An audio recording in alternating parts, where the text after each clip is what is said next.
Yo yo yo mga idol, Barangay Popeye ba to? Ipapakita ko lang sa inyo kung ano yung mga nare-receive kapag nag-open ng Epic Chest. So ayun na nga, no, nakakulig naman ako ng Epic Chest. Madalang kasi makakuha nun once in the blue moon lang. Sa mga hindi pa naka-experience dyan, panoorin nyo, no? Ngayon mag-open tayo ng Epic Chest. Okay, i-open natin.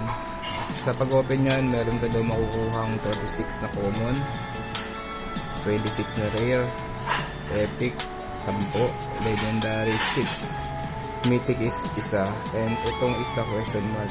Sabi dito, bonus card will random do one of the following: normal, rare, epic, legend, or mythic. So yun na nga, no? So sa pag-open nito, kailangan mo ng crystal. So inopen ko lang siya, and then natapos na yung time limit niya, kaya pwede mo na siyang mai-open ng libre.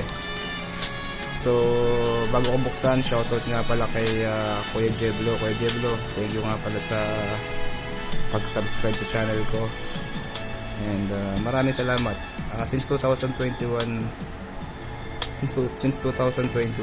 subscriber mo na ako, about dun sa mga related sa mga crypto niya, sa mga subscriber natin dyan, sa 11 million subscriber natin dyan. Follow nyo si Kuya Jeblo, no? Kay Baya Crypto, salamat din, and also kay Sir Mike Damago. So open na natin, no? Shoutout. So ayan na, open na natin siya. Nagbukas na ang mahiwagang baul. Ayan na sila, no? So isa-isahin pa ba natin? Isahin natin. So ayan, 29,000 yung gold.